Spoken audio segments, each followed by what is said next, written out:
Hello, আসসালামু আলাইকুম guys.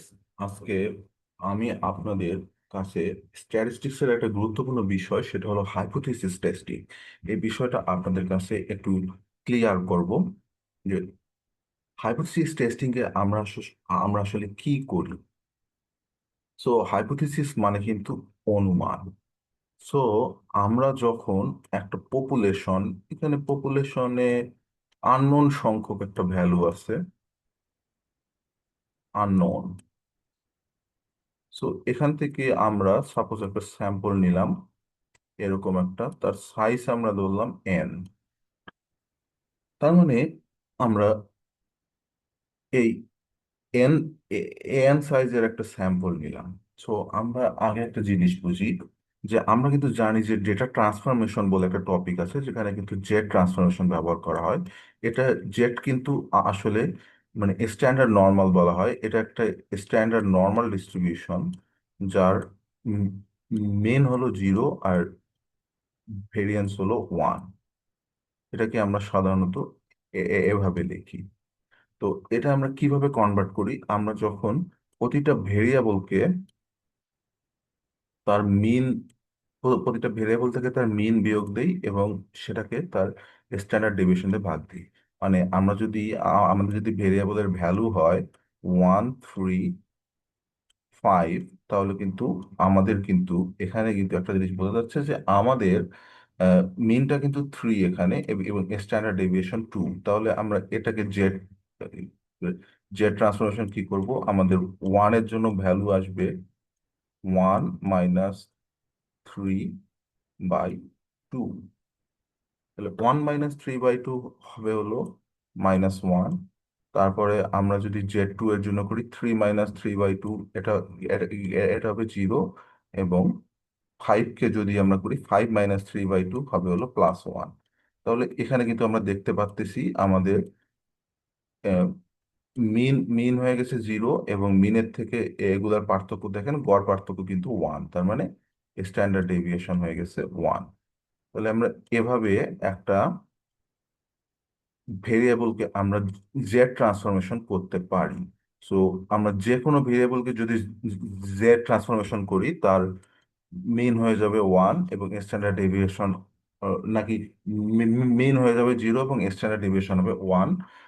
So আর আমরা যেই ভেরিয়েবলটাকে আমরা আর কি কনভার্ট করলাম, যেই এ, যে যে ডিস্ট্রিবিউশনের, সেটার ভ্যালু হয়ে যাবে -4 থেকে +4 এর মধ্যে ম্যাক্সিমাম ভ্যালু আর কি থাকবে। এটার রেঞ্জ হয়ে যাবে এরকম। সো এটাই বোঝায় আমাদের যে স্ট্যান্ডার্ড নর্মাল ডিস্ট্রিবিউশন সেটা।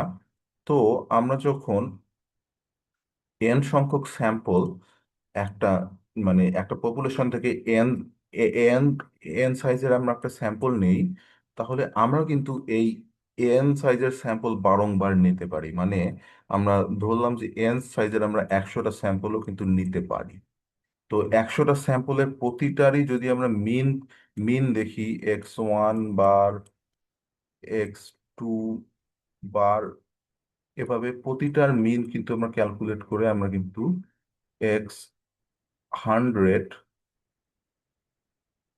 বার এরকম কিন্তু 100টা মিন পাবো।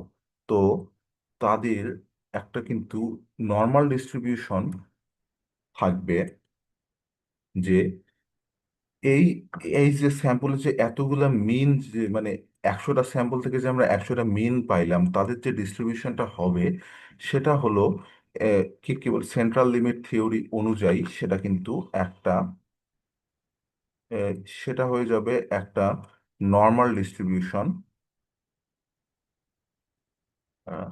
সেটা হয়ে যাবে একটা নর্মাল ডিস্ট্রিবিউশন, যার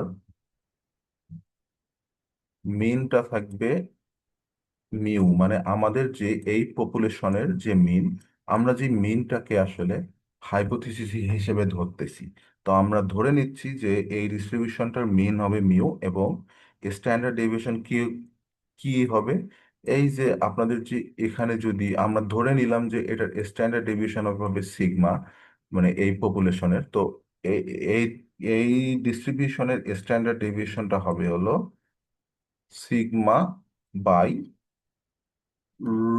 রুট ওভার এন, মানে এই যে স্যাম্পল, তার মানে এই একই সাইজের স্যাম্পল যদি আমরা বারংবার নেই, অসংখ্য সংখ্যক স্যাম্পল নেই, তো তাদের মিনের ডিস্ট্রিবিউশনটা হবে এরকম।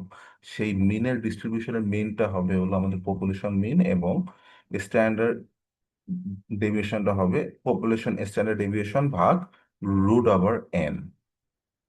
সো এইটা গেল আমাদের এই হাইপোথিসিসের এই ডিস্ট্রিবিউশন থিওরি, যে আমরা কিভাবে, তো আমরা যখন আর কি আমরা কি করি যে এই বিষয়টাকে আমরা যখন আর কি হাইপোথিসিস টেস্টিং করার চেষ্টা করি, তাহলে জিনিসটা কি রকম হয়, তাহলে আমরা তো ধরে নিচ্ছি যে মানে আমরা হাইপোথিসিস মানে অনুমান করি যে আমাদের পপুলেশনের মিনটা মিউ, আর পপুলেশন স্ট্যান্ডার্ড ডেভিয়েশনটা ধরে নিলাম আমাদের জানা।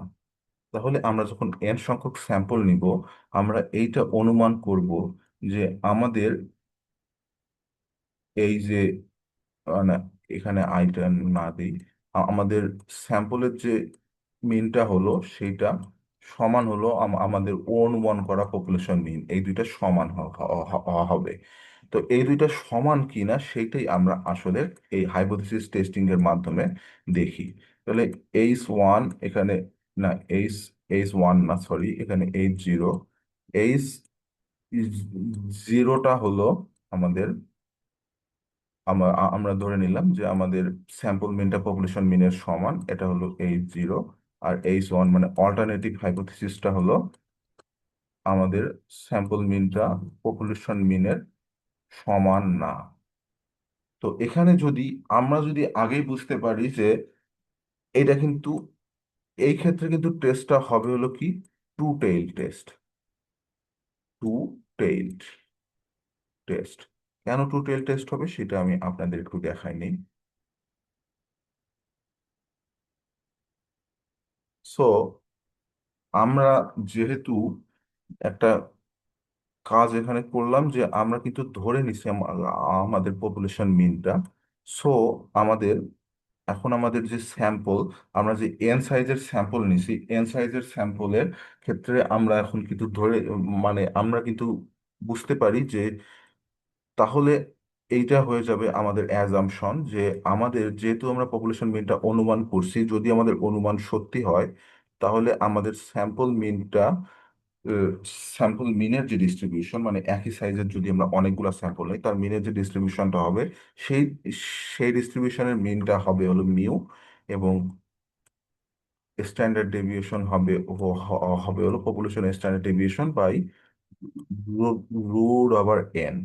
এখন আমাদের এই স্যাম্পল মিনটা আমাদের এই অ্যাজাম্পশনকে কতটুকু সাপোর্ট করে। সো আমাদের তাহলে এখন আমরা আরেকটা কিন্তু, তাহলে এইটা এইটা হয়ে গেল আমাদের যে মিনের আসলে যে আর কি মিন যে পয়েন্টে আছে সেইটার আর কি প্রবাবিলিটি ডেনসিটি। তো এটা হয়ে গেল। আমাদের যদি এই স্যাম্পল মিনটা যদি পপুলেশন মিনের সমান বা তাদের মধ্যে যদি সিগনিফিক্যান্ট ডিফারেন্স না থাকে, তাহলে কি হবে, আমরা মানে আমাদের এই যে এই ভ্যালুটা আছে, মানে এই এই ডিস্ট্রিবিউশনটা আছে, এই ডিস্ট্রিবিউশনটার ক্ষেত্রে, সরি,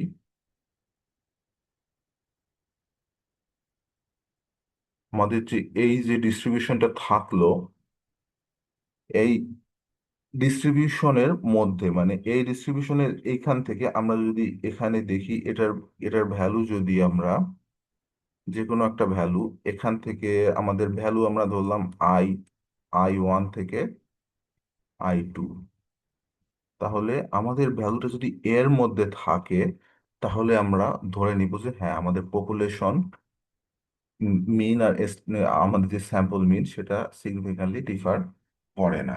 সো আমরা যদি এইভাবে অ্যাকচুয়ালি পুরা ডিস্ট্রিবিউশনটাই ধরি, তাহলে দেখা যাবে যে যখন এক্স এক্স বারটা আমাদের মিউ এর এক্স্যাক্টলি সমান, মানে 5 যদি আমরা ধরি, এবং মানে আমরা আমরা যদি পপুলেশন মিনকে 5 ধরি, স্যাম্পল মিন যখন 5 5 হবে, তখনই আমাদের নাল হাইপোথিসিস অ্যাকসেপ্টেড হবে। কিন্তু আমরা সবাই জানি যে একটা র্যান্ডমনেস থাকে। আমরা আমাদের পপুলেশন যতই হোক না কেন, পপুলেশন মিন যতই হোক না কেন, স্যাম্পল মিনটা তার এক্স্যাক্টলি সমান হবে, এই এই সম্ভাবনা একেবারেই কম। যার ফলে আমরা তখন দেখি যে সিগনিফিক্যান্টলি ডিফার করে কিনা। মানে ধরলেন যে এখানে আমাদের পপুলেশন মিন আমরা ফাইভ ফাইভ ধরছি, কিন্তু স্যাম্পল মিন আসলো 4.7। তাহলে আমরা ধরে নিব এই দুইটা সমান, কারণ এই দুইটার মধ্যে খুব একটা বেশি ডিফারেন্স নাই। তারা সিগনিফিক্যান্টলি ডিফারেন্স করে, মানে ডিফারেন্স রাখে না।